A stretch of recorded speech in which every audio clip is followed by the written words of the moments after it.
पहली बार आपने चुनाव जीता। राजस्थान से बड़ी खबर। लूनी विधानसभा सीट से भाजपा के जोगाराम पटेल ने राजस्थान विधानसभा चुनाव में शानदार जीत दर्ज की है। तो ऐसे कौन से कार्य थे जो अपोजिशन नहीं कर पा रहे थे? वैसे मेरे पॉलिटिक्स में आने का कोई विषय नहीं था, तो मुझे परिवारवाद अच्छा नहीं लगा। कॉलेज में आपने LLB ज्वाइन किया और पॉलिटिक्स, इन दोनों में कैसे स्विच किया? First 10 year only work no money. वो खेत आज भी याद है, वो खिचड़ी की छाँव आज भी याद है। धुंधड़ा शहर से विधानसभा तक का सफर कैसा रहा? राज्यपाल का अभिभाषण एक बार होगा वो हो गया है, दूसरी बार नहीं होता है, वो सब तो गिन लिया है। अगर वसुंधरा जी मुख्यमंत्री तब प्रेशर नहीं करती तो शायद में पॉलिटिक्स में नहीं आता। लूनी विधानसभा 3 बार जीता है आपने, तो कोई सीक्रेट फॉर्मूला? फॉर्मूला है राजस्थान में एक बार हम और एक बार आप, ये समाप्त हो। श्री नरेंद्र मोदी जी के साथ भी आप कई जगह दिखे। तो मेरे पास आगे गुजराती मेरे से रात की तुम्हारे कार्यकर्ता बधाने वाली से हो ना, तुम्हारे मनवारी जरूरत नहीं। आपने भारतीय जनता पार्टी चुनी, इसका कोई मुख्य कारण? तो क्या चुनौतियों का सामना करके आप उस जर्नी तक पहुंचे? 79 की बाढ़ आई थी तो मैं जोधपुर से पानी के अंदर अंदर पैदल गया था। मैं आज भी मानता हूँ मैं सब काम नहीं कर पा रहा हूँ।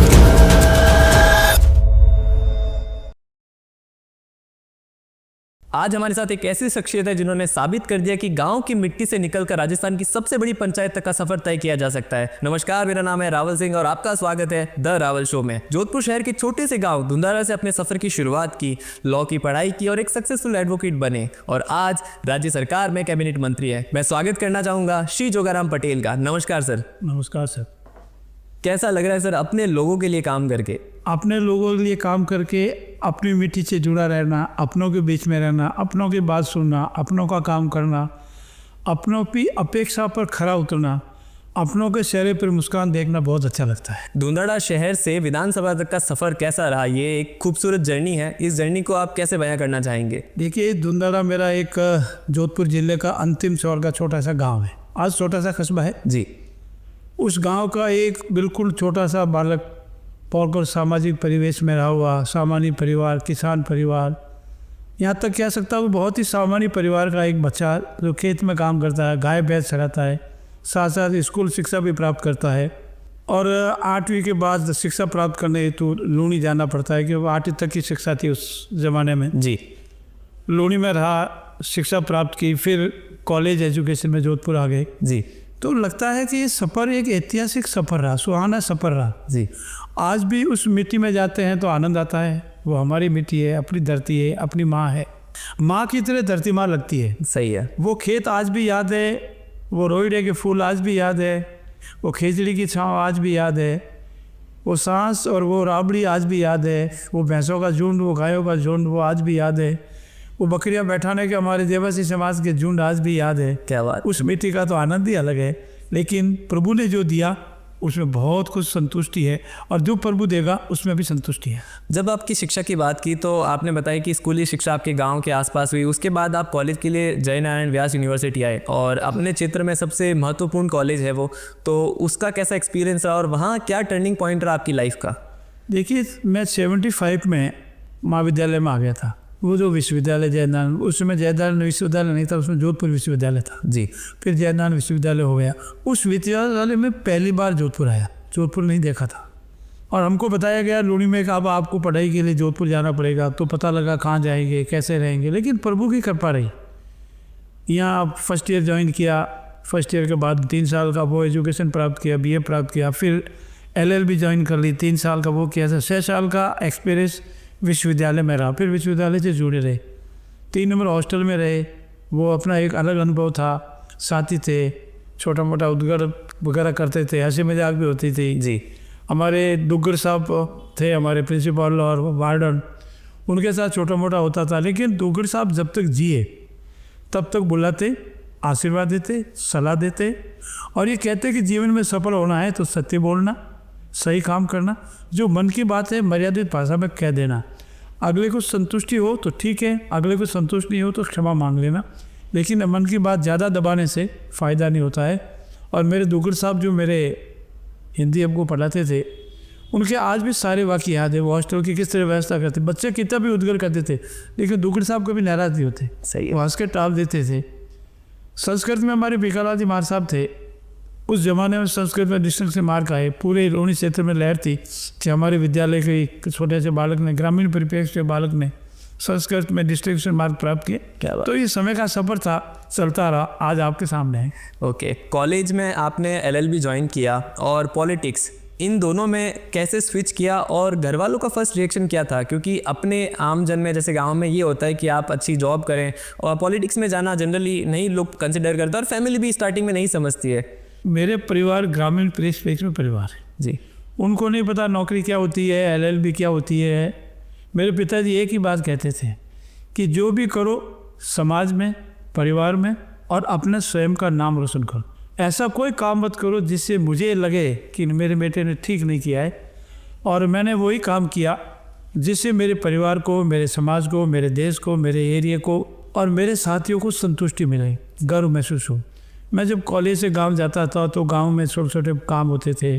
बरसात का पार 79 की बाढ़ आई थी तो मैं जोधपुर से पैदल 3-4 फुट पानी के अंदर अंदर पैदल गया था ठीक गाँव। और उसके दौरान मैं लगा रहा, कोई गांव में छोटी मोटी चोरी हो जाती थी, गांव में कोई छोटा मोटा विवाद हो जाता था, पुलिस आती थी तो कहता भाई जाके पुलिस वालों से बात करो, क्या मामला है। उस ज़माने में गांव में पुलिस आना बहुत बड़ी बात होती थी, कैसे आ गई पुलिस, क्या काम हुआ।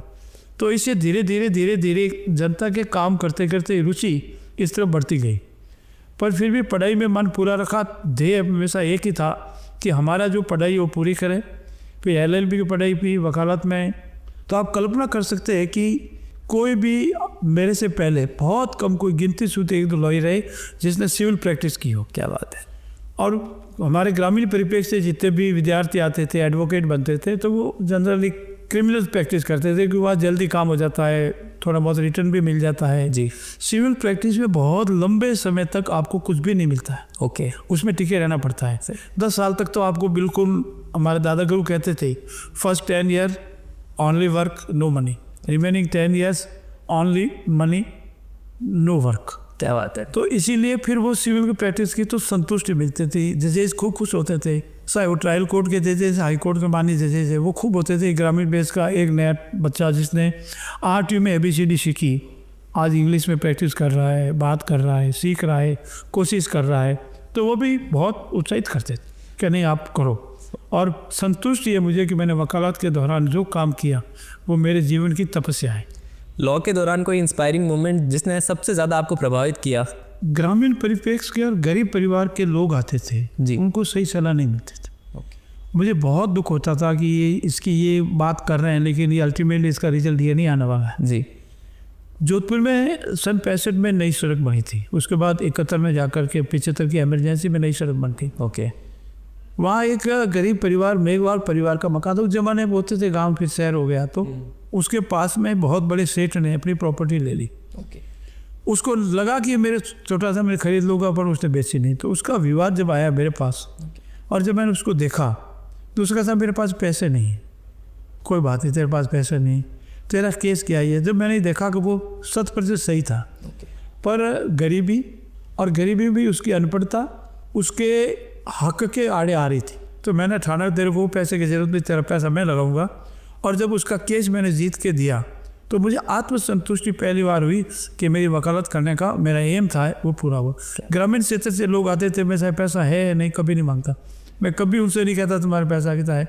और कोई मुझे निर्धारित फीस से अधिक देता मैं कभी नहीं देता, मैं कभी मना करता था कि नहीं मेरी फीस इतनी है, बाकी जो है ये तपस्या है और मेरी तपस्या में काम करता। शायद वही मानव धर्म आज आपको साथ दे रहा है। होना भी चाहिए, मेरा ऐसा मानना है। अपना अपना व्यक्तिगत विचार है ये। हम कोशिश करेंगे तो प्रभु देखता है, प्रभु के कैमरे सबके ऊपर लगे हुए हैं। सही है। और जितनी आप मानव सेवा, सत्य बोलना, निष्ठा से काम करना, तो अपना प्रभु उसका फल भी देता है। और मैं आज मानता हूँ कि जो कुछ भी मेरे पास है, मैं बहुत छोटा सा आदमी हूँ, जो कुछ भी मेरे पास है वो प्रभु का दिया हुआ आशीर्वाद है और इसको मैं संजो के रखता हूँ। मैं आज भी कोशिश करता हूँ कि गरीब की सेवा हो। उसके मन में ये नहीं हो मेरी सुनी नहीं गई, काम होना नहीं होना अलग विषय हो सकता है, सही है, लेकिन उसको तसल्ली दिला दें, सही रास्ता बता दें, तो उसके जीवन में वो पार रख सकता है। लॉ से पॉलिटिक्स का सफ़र, लॉ तक हमने जाना कि आपने कैसे सफ़र तय किया और काफ़ी अच्छा सफ़र रहा है। अब लॉ से पॉलिटिक्स में जाने का क्या स्विच का ऐसा कोई रीज़न था? क्योंकि उसके बाद आप गवर्नमेंट के लिए भी प्रिपरेशन कर रहे थे, लॉ में हमने पढ़ाए गई। देखिए, मैं वैसे मेरा पॉलिटिक्स में आने का कोई विषय नहीं था। मेरे नाना जी थे, पूनम सिंह जी के बहुत फैन थे हमारे। आप पूनम सिंह जी बिश्नोई साहब हमारे मिनिस्टर रहे हैं और फिर 52 से चुनाव लड़ रहे हैं जी। तो कभी कभी नाना जी मेरे को साथ ले जाते थे। तो उससे वो जब मैं देखता था ये नेताजी है, ये काम करते हैं, मेरे गांव में स्कूल खोली है, मेरे गांव में पानी की पाइपलाइन लाई है।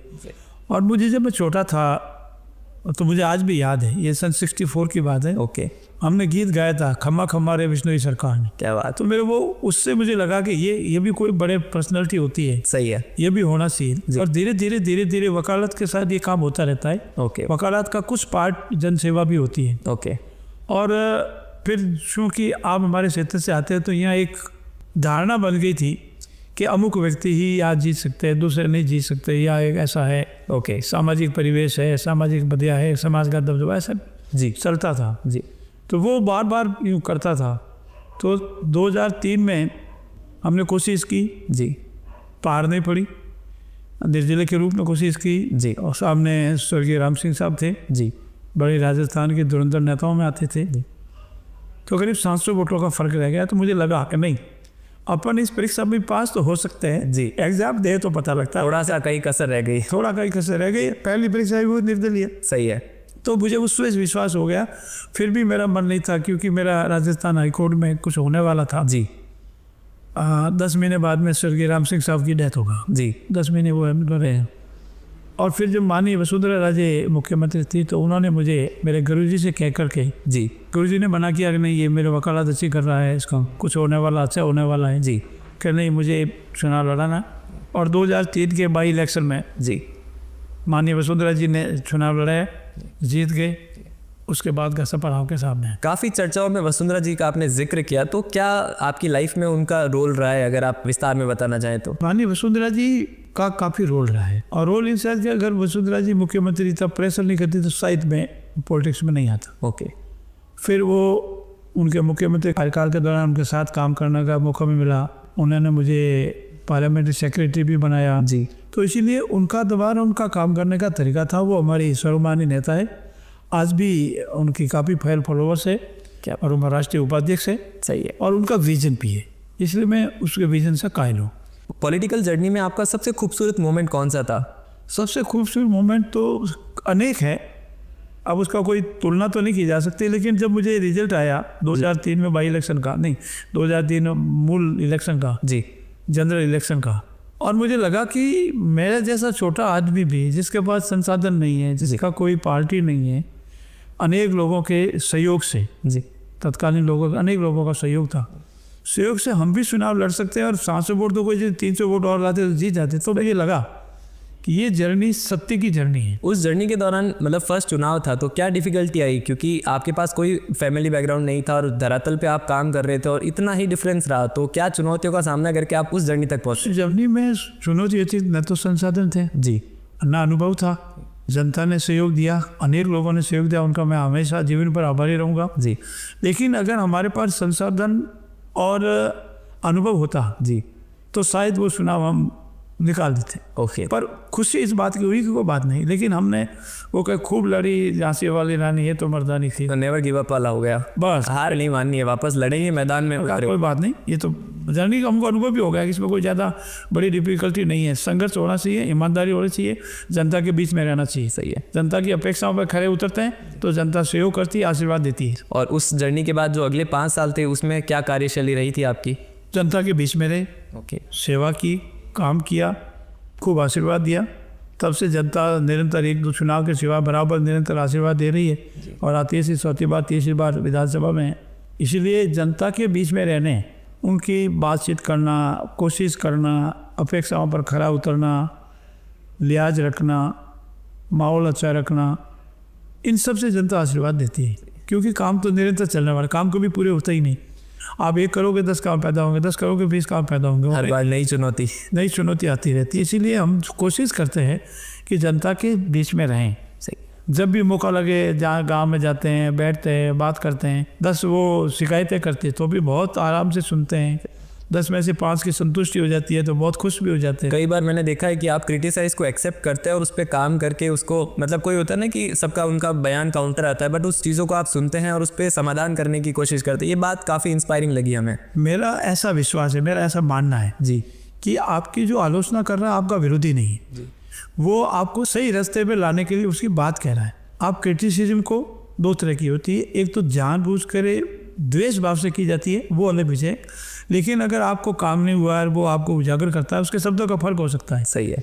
लेकिन मैं उसको चुनौती मानता हूँ। उसने मेरी क्रिटिसिज्म की है, उसने मेरी आलोचना की है, तो कहीं ना कहीं मैं वो काम कर दूँ, फिर वो क्या करेगा? क्या बात। तो आज वो आलोचना कर रहा है, वो धन्यवाद भी देगा। सही है। हम कोशिश करते हैं, आलोचना से नहीं डरते, उसको चुनौती के रूप में स्वीकार करते हैं। और जब जब भी जितनी आलोचना होती है, समझता हूँ, मेरा ये मानना व्यक्तिगत रूप से जी कि हम कुछ ना कुछ कर रहे हैं। सही है। तभी तो अगले आदमी का नाम लेने का चर्चा हो रही है, फिर चर्चा तो हो रही है हमारी, नहीं तो हमारी चर्चा भी नहीं हो। सही है। और जितनी आलोचना होती है उससे डरने की कोई जरूरत नहीं है। उसमें से जो गलत है उसको साइड कर दो, सही है। जो सही है उस पर काम करो। सही है। तो आलोचना करने वाला धन्यवाद भी देगा एक दिन। क्या बात है। यही मेरा मानना है। कहते हैं कि एक सक्सेसफुल पुरुष के पीछे एक महिला का हाथ होता है। आपकी लाइफ में आपकी धर्मपत्नी हीरा देवी जी का क्या रोल रहा है? देखिए, जीवन में मेरा भी ये मानना है, व्यक्तिगत रूप से मानना है कि जी। किसी भी व्यक्ति के जीवन में सबसे बड़ा रोल होता है उसकी माँ का। अगर माँ का आशीर्वाद जिसको मिल गया उसको कोई कमी कभी भी नहीं रहेगी। मैं माँ का आशीर्वाद मेरे साथ रहा, मेरे माँ का जो आशीर्वाद है जी। उसको जीवन में कितने 7 जन्म तक नहीं भूल सकता। लेकिन माँ की तो एक स्टेज होती है जी। माँ के बाद सारा जीवन माँ नहीं रहती है जी। माँ के बाद धर्मपत्नी हमारे जीवन की सबसे बड़ी सहयोगी नहीं थी। क्या बात। और मुझे आज जो कुछ भी हूँ जी। उसमें मेरी माँ के बाद अगर किसी का रोल है तो धर्मपत्नी का है। और उन्होंने विपरीत से विपरीत परिस्थितियों में भी कभी हतोत्साहित होने नहीं दिया। उन्होंने कहा नहीं आप जाओ, ठीक है, हो जाएगा। जितना सहयोग हो सकता है, घर को संभालना, बेटों को संभालना, परिवार को संभालना। हम सामान्य परिवार के लोग, सही है। सामान्य परिवार में खाना बनाना, रोटी बनना, पानी बनना, और किसी भी तरह से आदमी जा रहा है तो उसको परेशान नहीं होने देना। अगर कोई शाम को परेशानी से आता भी है तो उसको ठीक करना। सही है। तो पत्नी का रोल सबके होता है। मेरा ये मानना है कि जिस घर में माँ, बहन और अर्धांगिनी की पूजा होती है जी। वो घर पूजा योग्य है। क्या बात है। शिकायत नहीं रहती, क्योंकि एज ए पॉलिटिशियन आपका पूरा दिन पैक रहता है, कई रात आप घर पे भी नहीं लौटते, तो शिकायत तो होती होगी एक पत्नी की? खूब होती है। क्या? वो शिकायत आत्मीयता की है। अच्छा। शिकायत है वो आत्मीयता की है। जी। देर क्यों कर दी, तो बताते ये काम हो गया, तो खाना क्यों नहीं खाया टाइम पे, चाय क्यों नहीं पी टाइम पे। ये आत्मीयता की शिकायतें होती है।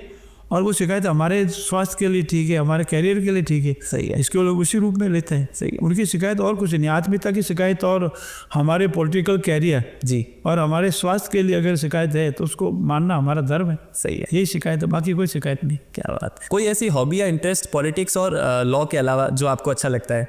मैं कबड्डी का खिलाड़ी रहा हूँ। क्या बात है। शुरू से मैंने स्टेट लेवल तक मेरी टीम गई थी। ओके। और खेल आदमी के लिए जरूरी। ओके। जितना आप दौड़ लगाओ, योगा करो, मॉर्निंग वॉक करो, खेल में आपको वो सब मिलता है। तो मेरी खेल की बहुत रुचि है। जब भी खेल होता है, विशेषकर हॉकी और कबड्डी, ओके। ये 2 मेरे पसंदीदा खेल है। और इसमें मैं खूब खेला हूँ। मेरे स्कूल टीम में मैं खूब खेलता था, मेरी लूनी टीम में भी खूब खेलता था, विश्वविद्यालय आया तब भी खेलता था। कबड्डी खेलने से शरीर में अनेक तरह के फायदे होते हैं। तुरंत निर्णय लेने का मस्तिष्क स्वाद देता है। मुझे अभी पकड़ना है, एट ए मोमेंट नहीं पकड़ना, सही है। मुझे जाने देना है कि नहीं करना है। अब हॉकी खेलते हैं, इसी मोमेंट में मुझे अभी ये पास आउट करनी कि नहीं करनी, फ्री हट करना कि नहीं करना। तो खेल से आदमी का मस्तिष्क का विकास बहुत होता है। शारीरिक तो होता ही है, सही है। लेकिन मस्तिष्क और तुरंत डिसीजन लेने का अगर कहीं से आदत पड़ती है जी। और निर्भीक होकर के सही गलत होगा जो होगा निर्णय लेने की आदत पड़ती है, वो खेल से पड़ती है। आज भी कोई फिजिकल एक्टिविटी लाइक करते हैं आप? सुबह मॉर्निंग वॉक तो है ही जी। उसके बाद छोटा मोटा योगा है। ओके। और थोड़ा सा ये बात स्वीकार करनी पड़ेगी कि जनता की सेवा के लिए सुबह जल्दी लोग आ जाते हैं। जी। तो हमारे यशस्वी मुख्यमंत्री जी का मानना है कि नहीं, जो आवे पहले उसकी सुनवाई करो, जी।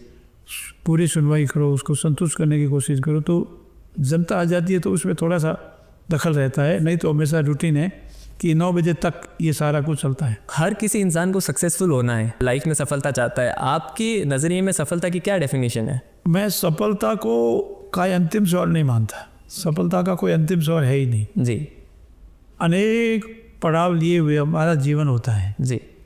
किसी के जीवन में वकालत करना अंतिम पड़ाव है, सफलता है। किसी के जीवन में डॉक्टर बनना सफलता है, किसी के जीवन में जन नेता बनना सफलता है, हीरो बनना सफलता। लेकिन जीवन को निरंतर जीना ही मैं सफलता मानता हूँ। जी, इस जीवन को निरंतर जीते रहो, प्रभु जैसा देवे मेहनत करते रहो, ईमानदारी नेक नीति से करते रहो। और अगर आप राजनीति में हो तो अगले की अपेक्षा पर कितने खरे उतर हो सकते हो। अपनी पार्टी के जो सिद्धांत है, अपनी पार्टी का जो मैनिफेस्टो है, अपनी पार्टी का जो कर्तव्य है, उसको निभाते रहो। और अपने साथियों के साथ सामंजस्य रखें, जी, उनको भी तवज्जो देके, उनका भी मान और मर्यादा को कायम रखते हुए निरंतर सेवा करते रहो। यही जीवन की सफलता है। जैसे अगर मैं अपना व्यक्तिगत बताऊं तो पहले मुझे था कि मैं मेरे यूट्यूब पे 1 लाख सब्सक्राइबर हो जाए फिर रुक जाऊंगा, फिर वो कारवा बढ़ता गया और आज 5 लाख है। तो अभी भी मेरी जो काम करने की भूख है वो रुक नहीं रही है। तो क्या ये गलत है? मेरे को लगता है कि नहीं, अभी नेक्स्ट स्टेप बढ़िया है। ये रुकेगी भी नहीं, 5 करोड़ हो जाएंगी तो भी नहीं रुकेगी। ओके, ये मन का भाव होता है जी, ये संतुष्टि कभी होती नहीं है, क्योंकि आप जिस दिशा में काम कर रहे हैं उसमें आपको आज संतुष्टि मिल रही है जी, तो आप देखो और अधिक करूँ, फिर आज में संतुष्टि होगी तो आपको कि थोड़ा और कर लूँ। तो ये मन के भाव के आधार पर चलती है जी। अगर आपके मन में भाव यार क्या है बोरिंग, तो फिर आप नहीं कर पाओगे, क्योंकि आपके इस काम से आप संतुष्ट है जी, और आपको लगता है कि नहीं मैंने अच्छा किया, सही है। तो वो निरंतर आपकी अपेक्षाएं और बढ़ेगी। और मेरा ये मानना है कि मनुष्य की अपेक्षा बढ़ना गलत नहीं है। जी, अपेक्षाएं मर्यादित हो, अपेक्षाएं पूर्ण होने वाली हो, और अपेक्षा अपने ध्येय के अनुसार हो। आपका एक ध्येय है कि मुझे अपने इस क्षेत्र में एक बहुत बड़ा नेटवर्क खड़ा करना है, जी, लोग मुझे जाने हैं, मुझे पहचाने हैं, लोग मेरे इतने इंडिया में 5 लाख 10 लाख 20 लाख 1 करोड़ हो, जी। तो आपका ध्येय है। और प्रभु आपको इस ध्येय में हमेशा मुझे विश्वास है सफलता देगा। आशीर्वाद रहा तो आपका ज़रूर। पहली बार आपने चुनाव जीता, तो ऐसे कौन से कार्य थे जो अपोजिशन नहीं कर पा रहे थे और उन 5 सालों में आपने जनता के बीच में रह के किए और जनता के लिए काफ़ी महत्वपूर्ण थे? अपना लोनी क्षेत्र पेयजल समस्या से ग्रस्त है जी, यहाँ ना नदी है, ना नाले हैं, ना समुद्र है, ना बड़े बड़े तालाब हैं जी, और जब प्रथम इलेक्शन में गए तो ये विषय भी गंभीर था। ओके, और हमारी तत्कालीन मुख्यमंत्री साहिबा ने कहा था कि आप इसको जिता दो, मैं लोनी को मीठा कर दूंगा, ये नारा दिया था उन्होंने। ओके, और रियल में उन्होंने करके बताया। बड़ी बड़ी योजनाएं लाई, चाहे लूणावत बाकर की योजना हो, सालावास की योजना हो, मोगरा की योजना हो, दातीवाड़ा की योजना हो, जी, ये बड़ी बड़ी योजनाएं लाई और लोगों के घरों में पानी गया, टेस्टिंग के रूप में तालाब भरे गए ओके, गर्मी के दिनों में। क्या बात। तो मुझे आत्मसंतुष्टि हुई कि नहीं, अब जनता के बीच में ये काम निरंतर करेंगे तो जनता आशीर्वाद देगी। सही है। और पानी की समस्या सबसे महत्वपूर्ण होती है जी, उसके बाद में सड़क तंत्र है, स्कूलों में अध्यापक है, अस्पतालों में डॉक्टर है, बिजली की सुविधा है, ये मोटे मोटे काम होते हैं जी, और ये काम है। जब मैं पहली बार एमएलए बना तो विद्यालयों में गया, विद्यालय विधायक संघ, विधायक आपके संघ, ऐसे कई कार्यक्रम किए, तो मुझे लगा कि हम जनता के बीच में रहते हैं तो जनता बहुत खुश होती है। और आज भी जनता हमेशा आंखों पे तोलती है, पर बस शर्त है कि हम ईमानदारी से उनकी अपेक्षा करें। मैं आज भी मानता हूँ मैं सब काम नहीं कर पा रहा हूँ जी, जनता के बहुत काम बाकी है, लेकिन जनता उतना ही कहती है जितना उनकी समस्या से संबंधित है। जी, न द्वेष है, न दुर्भावना है, उनकी आलोचना मेरे लिए काम करने की प्रेरणा है। मैं सब देखता हूँ, उसको नोट करता हूँ, उसकी पूरी करता हूँ और व्यक्तिगत जाके उनसे मिलता हूँ। सही, बोलो, फिर वो चाय पिलाते हैं, सत्कार करते हैं, माला पहनाते हैं। तो मुझे लगता है कि ये काम की गति होनी चाहिए जी, यही प्रक्रिया होनी चाहिए। सही, वो कहेंगे हम करेंगे, निरंतर चलते रहेंगे। सही है। आपने लॉ की पढ़ाई की और लॉ की पढ़ाई का रोल जो पॉलिटिक्स में आपका कैसा रहा? क्या उस अनुभव का फ़ायदा आपको पॉलिटिक्स में ही हुआ? लॉ का फायदा पॉलिटिक्स में बहुत हुआ, जनसंपर्क बहुत बढ़ जाता है। जी, टिपिकल से टिपिकल काम जो कभी कभी जनप्रतिनिधि नहीं कर पाते हैं, जी, वो कोर्ट की मार्फत हम कर देते हैं। जी, और एक समय था सन 77-78 से लगा करके सन 93 तक, जी, उस दौरान एक सत्तर राज था, एक राजनीतिक दल का, जी, और उसमें अनेक काम होते नहीं होते, तो पब्लिक की अपेक्षा करती कि सब हम कहाँ जाएं। सही है। तो हम अनेक काम जनप्रतिनिधियों की भावना के विपरीत, जी, राज के विपरीत जाकर के कोर्ट की मार्फत करवाते थे, अनेक करवाते, तो जनता बहुत संतुष्ट होती थी। सही है। और उससे हमारा अनेक संपर्क बढ़ जाता था। और फिर हमारी काम करते थे तो जाते भाई फला वकील साहब के पास जाना जी। तो उसे धीरे धीरे धीरे जनसंपर्क बहुत बढ़ गया और जनसंपर्क के साथ जनता भी अपेक्षा भी बढ़ गई। और फिर 93 में हमारे लूनी से जब जनप्रतिनिधि पहली बार जीता जी, तो हमको अपार खुशी हुई और हमें लगा कि नहीं हमको इसमें नहीं। फिर 93 के बाद मुझे पॉलिटिक्स में नहीं रहना था। और थोड़ा शायद अधिकारी को भी डर रहता होगा कि सर ने लॉ कर रखी है तो सर को थोड़ा। ये स्वाभाविक है। आपका सबसे इम्पोर्टेंट क्वेश्चन ये है जी कि हम अगर स्टडी करके जाएं, जी, लैंग्वेज पे कंट्रोल करके जाएं, जी, ऑन द पॉइंट बात करें जी, तो अधिकारी बहुत डरता है। और अगर हम जैसे ही जनप्रतिनिधि की तरह ऐसे ही बातें करें तो फिर इसे अधिकारी को समझ आता है कि दिया ही 10 मिनट का टाइम है, 10 मिनट मीटिंग हो जाएगी फिर ये चले जाएगी। सही। लेकिन if we on point, we discuss on the point, we discuss on the relevant point जी, तो फिर वो अधिकारी सब समझ जाता है। वो इशारा भी समझ जाता है। बहुत होशियार होता है क्योंकि वो स्थायी है, जनप्रतिनिधि अस्थायी है। सही है। जनप्रतिनिधि आते रहते हैं जाते रहते हैं, पर उसको समझ एक दिन में आ जाती है कि यहाँ कैसे ट्रीट करना है। सही। तो मेरा ये मानना है कि जो भी हमारा जनप्रतिनिधि है वो पढ़ा लिखा है या अनपढ़ है उसका ज़्यादा फर्क नहीं पड़ता है। फ़र्क ये पड़ता है कि वो टू द पॉइंट स्टडी करके जा रहा है कि नहीं जा रहा है, दरअसल पे कार्यों पे पता। धरातल की उसकी पूरी जानकारी है कि नहीं जी, उस विभाग की उसको जानकारी है कि नहीं, उस सरकार के नियमों की कायदों कानून की जानकारी है कि नहीं। अगर ये स्टडी करके जाता है तो जनप्रतिनिधि हमेशा आपका कायल रहेगा और वो आप कहोगे वैसा नियमानुसार काम करेगा। सही है। चुनाव की जब बात करता है तो जब कोई प्रतिनिधि खड़ा होता है तो सबसे मन में पहला सवाल होता है कि कौन सी पार्टी। तो आपने भारतीय जनता पार्टी चुनी, इसका कोई मुख्य कारण? भारतीय जनता पार्टी चुनने का कारण ये है कि इसमें एक नेशनलिटी की भावना बहुत अच्छी है जी, गलत बयानी नहीं है। जो कहा है वो करना है, जो करना है वही कहना है जी। और इसमें जितने भी लोग हैं अभी तक मेरी जानकारी, चूँकि सभी पॉलिटिकल पार्टी हमारे समान वो अपनी बात कहेंगे, इसमें कोई अतिशयोक्ति नहीं। मैं कह रहा हूँ वही सही होगा, ये कभी नहीं होता है जी। लेकिन फिर भी मेरा ये मानना है कि इस पार्टी में जो जनप्रतिनिधि है उनके ऊपर बहुत कम आरोप लगे हैं। इसके विपरीत दूसरे जो राजनीतिक दल हैं उनके ऊपर आप गिनती करोगे तो बहुत बड़े आरोप लगते हैं, भ्रष्टाचार के, भाई भतीजावाद के, एक ही परिवार के। आप कल्पना करो कि नरेंद्र मोदी जी मुख्यमंत्री जब गुजरात के बने जी, तो न तो उन्होंने वार्ड बंस का चुनाव लड़ा, न पार्लियामेंट सर कोई चुनाव कभी भी नहीं लड़ा और एकदम बन गए और विश्व के सर्वमान्य नेता हो गए। क्या? हमारे इससे से भजनलाल जी बने जी, किसी को पता नहीं था। गुजरात के आदरणीय भूपेंद्र भाई पटेल जी, किसी को पता नहीं था। तो हमारे यहाँ सिलेक्शन जो होता है वो वर्क बेस होता है जी। और दूसरे राजनीतिक दलों में वर्ग जो होता है वो परिवारवाद होता है।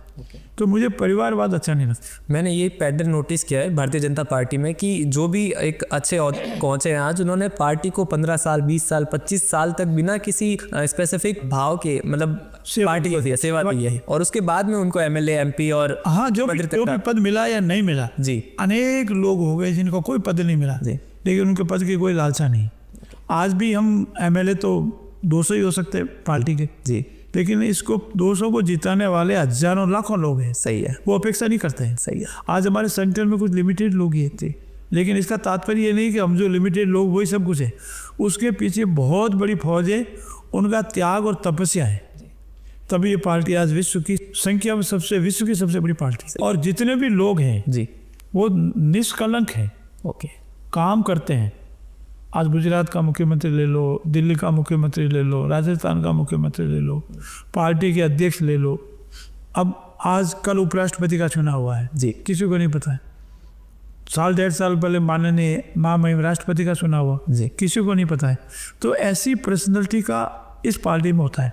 अभी जो इनाम दिए जा रहे हैं, जो उपाधियाँ दी जा रही हैं जी, उन उपाधियों में जो पर्सनैलिटी जा रही है आप देखो उनको कहाँ से ढूंढ के ला रहे हैं। सही है। नहीं तो ये मेरा है, ये मेरा है, ये तेरा है, कोई तेरा मेरा नहीं। ऐसे ऐसे लोग ला रहे हैं जिसको आप कल्पना नहीं कर सकते। कोई आसाम से, केरला से, कर्नाटका से, बंगाल से और हिंदुस्तान के हर कोने से, जिन्होंने जिस भाव से सेवा करके सर्वश्रेष्ठ किया है जी, वो श्रेष्ठता हमेशा पहचानी जाती है। ये इस पार्टी का भाव है। सही है। बीजेपी ज्वाइन करने के बाद आपको सबसे ज़्यादा साथ कहाँ से मिला, और एक बेस्ट मोमेंट बोलना चाहेंगे अगर कि बीजेपी ज्वाइन करने के बाद मेरा ये बैकबोन बन गया कि नहीं मैं कर सकता हूँ? मेरा प्रारंभ से ही था बीजेपी में। जी मैं संघ विचारों से हूँ जी और प्रारंभ से ही था, ओके इसलिए मेरा ज्वाइन का तो विषय ही नहीं था।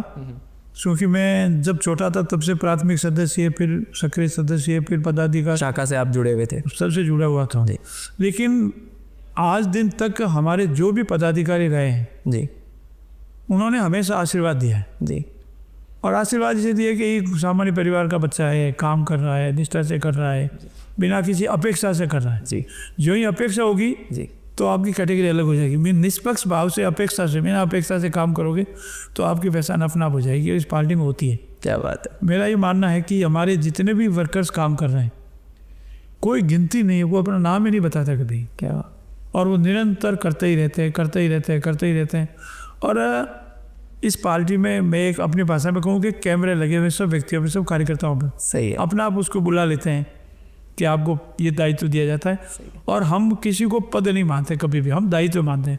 आपको ये दायित्व है जी आपको इस दायित्व का निर्वहन करना है, और इस दायित्व का निर्वहन होता है। ताकि अहंकार की भावना नहीं आएगी। नहीं आएगी, अहंकार कोई भावना नहीं आए। और 1 मिनट में गुजरात की पूरी सरकार एक क्षण में पूरी हटा दी, किसी ने कुछ भी नहीं कहा, स्वेच्छा से कहा ठीक, सही दूसरे जनप्रतिनिधि आ गए। तो ये भाव होता है कि जो भी दायित्व मिले उसको निभाएंगे। सही है। अगर आज हम किसी मंत्री हैं, कल नहीं भी हैं, वो कोई फर्क नहीं पड़ता। पार्टी के सदस्य हमें पार्टी के सदस्य हैं, कार्यकर्ता हमेशा स्थायी है, सेवा करेंगे, चाहे किसी भी रूप में कार्यकर्ता तो है और रहेंगे, और सेवा करते रहेंगे। क्या बात है। लूणी विधानसभा 3 बार जीता है आपने, तो कोई सीक्रेट फॉर्मूला क्रैक कर लिया है कि? देखिए, सीक्रेट फार्मूला नहीं है जी, सेवा ही सीक्रेट फार्मूला है। क्या बात है। जन सेवा, जनता के बीच में रहना, अपेक्षाओं पर खरा उतरना, अच्छा व्यवहार रखना, मीठी वाणी मीठी बोली रखना, जी, और जो भी आवे उसकी कोशिश करके काम कराना, झांसा नहीं देना, घुमाना नहीं, यही सीक्रेट, और कोई सीक्रेट नहीं है। क्या बात। अभी जो आपको दायित्व मिला है, तो राजस्थान लीगल सिस्टम को आप कैसे मजबूत बना रहे हैं, या क्या नई चीज़ें या नवाचार ला रहे हैं जिससे और ज़्यादा चीज़ें ईजी हो जाए? ये मेरे लिए चुनौतीपूर्ण कार्य है। उसको राजस्थान में लिटिगेशन जिसको कहते हैं, मुकदमेबाजी बहुत लंबित है जी, लंबे समय से लंबित है। पहली बार हमारे राजस्थान उच्च न्यायालय में इतने बड़े जजेस का अपॉइंटमेंट हुआ है जी। लोअर जुडिशरी जिसको कहते हैं अधीनस्थ न्यायालय, उसमें भी पोस्टिंग हुई है। न्यायालय भी अभी तक हमने 42 खोल दिए हैं। ओके। हमारा ये मानना है कि न्याय में देरी नहीं होनी चाहिए, न्याय सस्ता और सुलभ होना चाहिए, ये ध्येय वाक्य लेकर चलना। सही। क्योंकि देरी से न्याय मिलता है तो भी वो न्याय महंगा पड़ जाता है, सही। और डिले डिफीट जस्टिस होता है, फिर वो न्याय नहीं होता है। एक व्यक्ति को आज न्याय सही 10 साल बाद में मिलता है, 20 साल बाद में मिलता है, तो उसका वो जो उसको मिलना चाहिए वो भाव नहीं रहता, वो आनंद नहीं रहता। सही है। हम कोशिश करेंगे कि ज़्यादा से ज़्यादा मुकदमों का निस्तारण जल्दी हो, लोक भावना से हो, और सस्ता न्याय हो, सुलभ हो। और हमारा लीगल फ्रेमवर्क जो है, जी, नए जो कानून आए हैं उसकी पालना करते हुए वर्तमान युग के अनुसार, भारतीय पद्धति के अनुसार, जी, जो भारतीय हमारी संस्कृति है उसके अनुसार हम सज़ा में विश्वास नहीं करते हैं। ओके। हम उसको भाव पैदा करता है कि भविष्य में तुझे ऐसा काम नहीं करना। सज़ा देने से वो कभी सुधरेगा, ये भाव नहीं होता। जी, इसीलिए इस भाव को कम करके हमारी भारतीय पद्धति जो है उसको न्याय मिले, न्याय से वो संतुष्ट हो, जी, दोबारा अपराध नहीं करे, भाइयों में प्रेम भाव बढ़े। पति पत्नी के झगड़े में हम तुरंत डाइवोर्स नहीं दिलवाते, हम कहते हैं समझाइश करो। सही। और कुटुंब बढ़ना चाहिए। हमारे जो वसुदेव कुटुंब की भावना हम कुटुंब में भी रखते हैं कि देख आज तेरा जन्म, आज से नहीं, जन्मों जन्मांतर तेरा इसका संबंध है। जी, तो ये भाव देते हैं हम जजेस को कि समझाइश ज़्यादा से ज़्यादा हो, और इसे कोशिश करते हैं कि राजस्थान न्यायिक क्षेत्र में श्रेष्ठ कार्य करे। क्या सरकार का और न्यायपालिका का सौहार्दपूर्ण वातावरण हो, कार्यपालिका और न्यायपालिका का वातावरण भी ठीक हो, लेकिन न्यायपालिका और कार्यपालिका और सरकार सामंजस्य से सस्ता और सुलभ शीघ्र न्याय दिलाने के लिए कार्रवाई करे, ये हमारा ध्येय है। और इस ध्येय में कोशिश करते हैं, प्रभु की कृपा रही तो सफल होंगे। ज़रूर सर। लॉ डिपार्टमेंट में कौन से मॉडर्न इनिशिएटिव लिए जा रहे हैं ताकि लोगों को और ज़्यादा मदद मिले, और जो पौराणिक चीज़ें चली आ रही है उसमें नए अपडेट के साथ, नई टेक्नोलॉजी के साथ उसको इम्प्रूव किया जा रहा है? जो नए 3 कानून आए हैं केंद्र सरकार के, जी, उनको साथ रखते हुए हमारे डिले होने के जो जो कारण थे, जी गवाही नहीं आती थी, समन तामील नहीं होते थे, अधिवक्तागण थोड़ा बहुत एडजॉर्न करवाते थे, ऐसे ऐसे हमने 10-11 पॉइंट सेलेक्ट किए हैं और हम कोशिश करते हैं कि उन पॉइंट के आधार पर डिले नहीं हो। ओके साथ ही साथ माननीय न्यायाधीशों पर अनावश्यक भार नहीं रहे। ओके नहीं तो वो गुणवत्तापूर्ण निर्णय नहीं कर पाते, अनावश्यक भार होता है। तो सही है। गुणवत्तापूर्ण निर्णय हो और माननीय न्यायालय को भी निष्पक्षता से, पारदर्शिता से, निर्भीकता से निर्णय करने का वातावरण मिले। जी साथ ही साथ हमारे जो अधीनस्थ न्यायालय हैं उनमें भी सुविधाएं पूरी हो। जी और हम पूरी कोशिश कर रहे हैं कि सारी सुविधाएं उनको उपलब्ध कराएंगे। सरकार की ओर से पैरवी करने वाले जो हमारे अधिवक्ता गण हैं उनको भी हम शीघ्र नियुक्ति करते हैं, उनको भी सुविधाएं देते हैं और उनसे भी अपेक्षा करते हैं कि हमारा सेंटेंस का परसेंटेज बढ़े। अगर हमने कोर्ट में किसी के खिलाफ चालान पेश किया है जी तो वो निष्फल नहीं जाए, ओके वो सफल होए, ये सब प्रयास कर रहे हैं। क्या बात है। राजस्थान के माननीय मुख्यमंत्री भजनलाल शर्मा जी के साथ आपका काफ़ी टीम वर्क दिखता है, काफ़ी करीबी रहता है, हर जगह आपको देखा जाता है, तो कैसा कार्यशैली है उनकी और क्या चीज़ें प्रभावित करती है उनकी? हमारे राजस्थान के मुख्यमंत्री यशस्वी भजनलाल जी भी बहुत ही सामान्य परिवार से हैं, जी। किसान परिवार से हैं और सरपंच का चुनाव से लेकर सरपंच का चुनाव रहा, सरपंच रहे जी, पंचायत राज में लंबा अनुभव रहा, फिर पार्टी में बहुत लंबे समय तक बड़ा काम किया। ओके उनका भी एक ही ध्येय है कि हम जो हैं वही दिखें, अनावश्यक दिखावा नहीं, जो हम कहते हैं वो पूरा करें। शायद मैं आपकी मार्फत ये इतना निवेदन कर सकता हूँ कि ये हमारे अनुभव के अनुसार जी हमने 2 बजट लाए हैं और उनका एक ही है, बजट दिखावे के लिए नहीं, प्रोपेगेंडा के लिए नहीं, ये धरातल पर उतरे ओके और बजट के जितनी घोषणाएं हैं, डिक्लेरेशन है, वो धरातल पर आवे, उसकी बराबर मॉनिटरिंग हो, जिम्मेवारी तय हो, ये उनका सबसे बड़ा मोटो है। और राजस्थान में इतना बड़ा काम समय पर होना, पेयजल की समस्या है, उसका समाधान सबसे बड़ा राजस्थान में उन्होंने मुख्य रूप से इस काम को लिया है कि हम पेयजल की समस्या को मिटा के रहेंगे। इसलिए मैं उसमें विस्तृत नहीं जाऊंगा क्योंकि अपनी समय की मर्यादा है। जी जी पेयजल है, राइजिंग राजस्थान है, नकल माफिया हुआ करते थे जी उनको पकड़ना है। जी अभी इतने एग्जाम हुए, कभी कोई आरोप प्रत्यारोप नहीं लगा। जी बेरोजगार नौजवान भाई बहनों को नौकरी देने का विषय है। ये सारे ध्येय, किसानों का मान सम्मान, माता बहना का मान सम्मान है, ये सारे ध्येय लेके वो चलते हैं और ये मुझे बहुत इंस्पायर करते हैं कि वो जो कहते हैं वो करते हैं, दृढ़ रहते हैं, निर्भीक होकर करते हैं, इसीलिए मुझे इंस्पायर करते हैं। आपको दायित्व मिला कैबिनेट में, तो कैसा कंट्रीब्यूशन रह रहा है और क्या अनुभव रहा इस जर्नी का? हमको यही सिखाया गया है जी कि जहाँ आप हैं, जो पार्टी का दिशा निर्देश है, आप मंत्रिमंडल में एक जॉइंट रेस्पॉन्सिबिलिटी होती है जी और उसको हमको निभाना है। हमारे मुख्यमंत्री जी ने, हमारे वरिष्ठों ने जो कहा है, जी विभाग में जो जिम्मेवारी दी है उसको पूरी निष्ठा से निभाना है। मान लो दूसरे विभाग का काम भी है, सरकार का काम है, मुझे पता लगता है तुरंत करना है। जी चाहे विधानसभा के फ्लोर पर हो, जी विधानसभा में बाहर हो, विभाग में हो, क्षेत्र में हो, हमारी सरकार की जो घोषणाएं हैं, जी हमारे पार्टी का जो संकल्प पत्र है, जी उसकी 100% पूर्ति 5 साल में हो जावे, ओके ताकि हमको जनता पुनः आशीर्वाद दे। सही है और राजस्थान में एक बार हम और एक बार आपका ये जो बाकी चल रहा है, जी। ये समाप्त हो सही है और हम अनेक बार सेवा में रहें, जी इस संकल्प के साथ काम कर रहे हैं। सही है। जब ये विज़न की बात करते हैं तो एक नाम हमारे जहन में आता है, माननीय प्रधानमंत्री श्री नरेंद्र मोदी जी। तो उनके साथ भी आपने काफ़ी कार्य किया, उनके साथ भी आप कई जगह दिखे, तो कैसा अनुभव रहा? मेरा नरेंद्र मोदी जी जो मुख्यमंत्री थे तो अक्सर मिलने का बहुत जाने रहा जी और मेरे गुरुजी का आश्रम में शिकारपुर हुआ। नरेंद्र मोदी जी मुख्यमंत्री के रूप में 2 बार आए थे, जी तो मैं उनसे बहुत प्रभावित हुआ।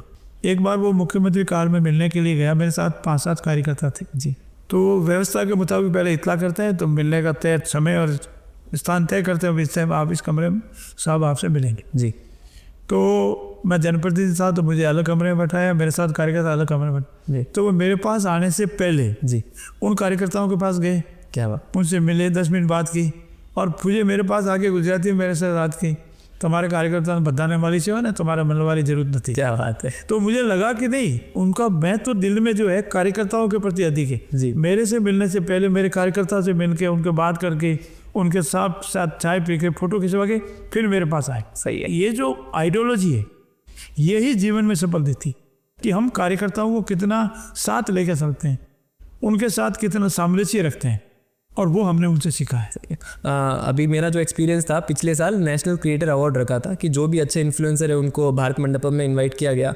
तो मेरा पहला अनुभव था, तो उनका जो बात करने का तरीका था, अब एज ग्रुप जो था वो 25 साल से 30 साल 20 साल के अंतर्गत था, तो जो शब्दों का चयन था और जो बातें करना था तो हमसे कनेक्ट कर रही थी।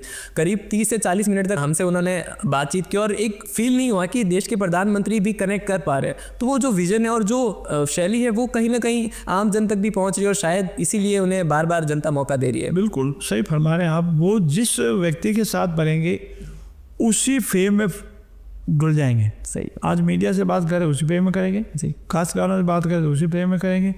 इंटरनेशनल फेम में कोई बात हो रही है तो उसी फेम में करेंगे।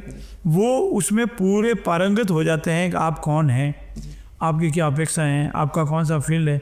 आपको नहीं लगा होगा कि हम देश के प्रधानमंत्री से बात करें। बिल्कुल। वो उनका आपकी भाषा से, आपके व्यवहार से, आपसे हंसी मजाक से, ठिठोली से, आप जो जिस विषय का आप विशेषज्ञ हैं जी, उसमें भी वो आपको पता लगेगा। कि आपने देखा होगा किसी देश में गए जी, और वो इतने टेक्निकल ढोल बजा रहे, उन्होंने ढोल बजाना शुरू किया। पहली बार उनको कैसे पता लगे ढोल ऐसे बजता है। सही है। और आपसे बात की होगी तो आप एक विषय के विशेषज्ञ हैं जी, अनुभव है आपके पास जी। आप जैसे अनेक लोगों के बड़े बड़े अनुभव होंगे जी, लेकिन वो उनके साथ वैसी बात कर रहे हैं जैसे ये भी खुद ही इसी विषय के पारंगत हैं। अभी अपने पहले डिस्कस किया, आपने बोला था कि धरातल पे जब आप जाओ तो आपके पास पूरा होमवर्क होना चाहिए ताकि अधिकारी तक, तो शायद वो भी सारा हर जगह जाओ। बिल्कुल बिल्कुल, धरातल पर ही पूरा काम करके आते हैं। एक मैंने पहला आदमी देखा है जी, 11 साल में जी, और 10 साल उधर जी, आज दिन तक उस व्यक्ति ने कोई भी छुट्टी नहीं ली। क्या बात है। परिवार के लिए घर नहीं गया, रिश्तेदारी की शादी में नहीं गया। और मेरे तब लगा कि अपनी माताजी के स्वर्गवास पर भी, शतायु होने के बाद माताजी का स्वर्गवास हुआ हीरा बहन का जी, और जो भी किया कर हमारे हिंदू धर्म के अनुसार वो 2-3 घंटे में करके बाद जी, सीधे दिल्ली काम पे लगे। क्या बात। हम लोगों का था कि हम जाएंगे, बैठने जाएंगे, परंपराएं।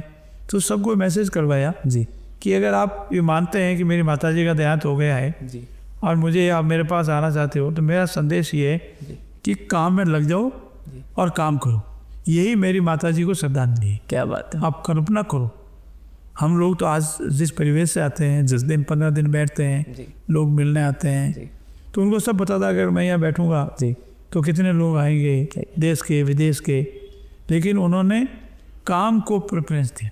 शायद ये सोच ही उनको सबसे अलग बनाती है। अलग बनाती है। कभी भी रात को सिरोही आए जी, 11 बजे तक तो सिरोही में हमारे साथ थे। जी, अहमदाबाद गए, दिल्ली गए, और सुबह 11 बजे इंटरनेशनल कॉन्फ्रेंस में वो भाषण दे रहे थे। ओके। आप कल्पना करो उन्होंने कब तो स्टडी की होगी, जी, कब गए होंगे, कब दिल्ली पहुँचे होंगे, कब सुबह तैयार होंगे।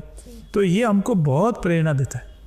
हम कोशिश करते हैं कि हम उसी तरह से काम करें ज़रूर। और उनकी प्रेरणा से आज हमारा जो कुछ भी हम हैं उनकी प्रेरणा से है।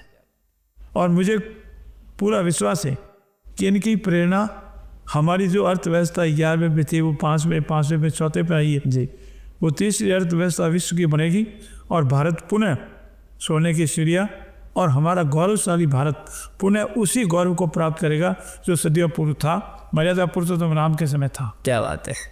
हमारा एक सेक्शन होता है जिसमें हम रैपिड फायर करते हैं, जिसमें हम तुरंत एक सिंगल लाइनर सवाल पूछेंगे और उसका जवाब आपको सिंगल लाइन में देना है। तो शुरू करें सर, रेडी है आप? बिल्कुल। ओके। फेवरेट राजस्थानी डिश आपकी? राबड़ी। क्या बात है। फेवरेट किताब या फिर लेखक का नाम? गीता। क्या बात है। पीएम मोदी से कोई इंस्पायरिंग मैसेज अभी तक मिला आपको? बार बार संदेश मिलते हैं जी, व्यक्तिगत मिलते हैं, तुमने काम करवाना चाहिए, क्या? तुमने काम करवाना चाहिए, सही। काम करो, आगे बढ़ो। ओके। फेवरेट मिनिस्टर आपका अपोजिशन में भी हो सकता है और अपनी पार्टी में भी हो सकता है? देखिए, वैसे सभी सम्मानित नेता हैं जी, मैं चाहे कांग्रेस के हैं या अन्य दलों के, मैं सभी का बहुत सम्मान करता हूँ। और मैं आज आपकी मार्फत खुले रूप में कह रहा हूँ कि मैं मेरे जो प्रतिपक्ष के अनेक जनप्रतिनिधि हैं जी, मैं अक्सर उनसे मिलने जाता हूँ, क्या बात। सीखता हूँ, बात करता हूँ। इसीलिए सीखना कोई बुरी बला नहीं है, कोई ख़राब नहीं है। जी, सबसे सीखना चाहिए। कांग्रेस में भी बहुत अच्छे अच्छे व्यक्तित्व वाले लोग हैं जी, भाजपा में भी है, अन्य दलों में भी है। आप जितना मिलोगे, बात करोगे, संवाद करोगे, सीखोगे, उतना ही जीवन में फायदा होगा। इसीलिए मेरे लिए सभी सर्वमान्य है। सोशल मीडिया यूज़ करते हैं, इंस्टाग्राम, फेसबुक? हाँ, करता हूँ, पब्लिक स्पीकिंग एंजॉय करते हैं आप? जनरली करता हूँ। ओके। और जिस टाइम नहीं करते उसका कोई विशेष रीज़न? उसका विशेष रीजन व्यक्तिगत कारण। अभी तक की आपकी बेस्ट एडवाइस जो आपको दी है किसी ने? नरेंद्र मोदी जी। राजस्थान के लिए कोई ड्रीम प्रोजेक्ट जो चाहते हैं कि वो सक्सेसफुली हो? पेयजल की समस्या का हमेशा हमेशा के लिए समाधान। यूथ के लिए वो पॉजिटिव मैसेज देना चाहते हैं? दुनिया में सबसे अधिक यूथ है तो हमारे भारत के पास है। जी विषय से पारंगत है तो हमारे पास यूथ के पास वो विजन है। जी और मैं ये मानता हूँ कि अगर हमारा यूथ है जो भारत का भविष्य है, जी वो जिस वे में चल रहा है उस वे में चलता रहेगा तो भारत विश्व का सबसे सर्वश्रेष्ठ राष्ट्र बनेगा और वो यूथ की वजह से बनेगा। मैं उनके उज्जवल भविष्य की कामना करता हूँ और उनसे ये निवेदन करता हूँ कि हमारे मोदी जी का जो विजन है, जी, सबका साथ, सबका विश्वास, सबका विकास और सबका प्रयास, क्या बात। इसमें यूथ का प्रयास भी होगा तो हमारा भारत विश्व का सर्वश्रेष्ठ राष्ट्र बनेगा। हम राष्ट्रभक्त बने और राष्ट्रभक्ति के साथ अपने देश और अपने समाज और अपने परिवार सबका भला करें। आने वाले 5 सालों में राजस्थान का कौन सा विजन है, किस टाइप का प्लान अपनी सरकार कर रही है? हमारे विजन अनेक है, उसमें से महत्वपूर्ण है पेयजल की समस्या, जी, उद्योगों का विकास, बेरोजगार नौजवानों को रोजगार, जी, किसानों की आय दुगनी या उससे भी अधिक बढ़ाना, किसानों का सम्मान करना, हमारी मातृशक्ति जो है उसका मान सम्मान बढ़ाना, जी, हमारा जो अनुसूचित जाति, जनजाति, आदिवासी जो भाई बहन हैं उनका भी सर्वांगीण विकास करना, ये हमारे मुख्य ध्येय है। और राजस्थान को आर्थिक दृष्टि से सबसे मजबूत प्रदेश के रूप में बनाना, जी।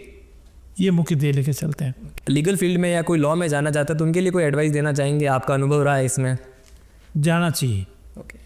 एक ऐसा फील्ड है जी, जो व्यक्तिगत काम की वजह से निष्ठा से उसमें आरंगत होता है, किसी दूसरे की जरूरत नहीं। जी, और अगर वो निष्ठा से काम करता है, अपने क्लाइंट की सेवा करता है, जज का दिल जीतता है, तो वो एक बेस्ट लॉयर बनता है। और हमारी आज़ादी में जितने भी संविधान निर्माता है, आज़ादी दिलाने वाले 80% सब लॉयर और बैरिस्टर थे। क्या बात है। देश के विकास में लॉयर की बहुत बड़ी भूमिका होती है, वो पर निभावे। मैं अपेक्षा करता हूँ जिनको इस फील्ड में जाना है, जी, परिश्रम सबसे पहले उसमें है, फिर निष्ठा है, फिर ईमानदारी है, और ये करेंगे तो बेस्ट लॉयर बनेंगे। मैं उनके उज्जवल भविष्य की कामना करता हूँ। क्या बात है। हमारा आखिरी सवाल, बावरा डिजिटल जो हम कार्य कर रहे हैं उनके बारे में क्या कहना चाहेंगे सर? देखिए, मुझे पहली बार अनुभव हुआ है जी, कि आप इतने धरातल से जुड़े हुए, आपका इतना बढ़िया नेटवर्क है, जी, आपका इतना बड़ा विजन है, आपकी इतनी बड़ी जानकारी है। मैं इतना ही निवेदन कर सकता हूँ जो भी मेरी बात सुन रहे हैं, जी, कि आपसे जुड़े, संपर्क करें, आपके अनुभवों का लाभ उठावे। और मेरी प्रभु से आराधना है कि आपको ये आशीर्वाद और अधिक दे। आज जो हमारा सोशल मीडिया हिंदुस्तान में है, जी, उसमें आपका नाम नेशनल स्तर पर सबसे सर्वश्रेष्ठ के रूप में आए, ऐसी मैं प्रभु से प्रार्थना करता हूँ। आशीर्वाद हमारे लिए सर्वोपरि है। उम्मीद करता हूँ ये पॉडकास्ट हमारे यूथ के लिए सबसे ज़्यादा इंस्पायरिंग रहेगा, क्योंकि जो आपकी जर्नी है, एक गांव के धरातल से जुड़ के इस सफ़र को तय करना काफ़ी युवाओं के लिए प्रेरणादायी है। और मैं उम्मीद करता हूँ कि इस वीडियो को आप ज़्यादा से ज़्यादा देखें और शेयर करें। और बहुत बहुत धन्यवाद हमारा शो को स्वीकार करने के लिए, और उम्मीद है फिर ज़रूर। राम राम साहब, नमस्कार, सबको मेरा प्रणाम। Okay sir, thank you so much. मिलते हैं नई कहानी और नई जगह के साथ। धन्यवाद।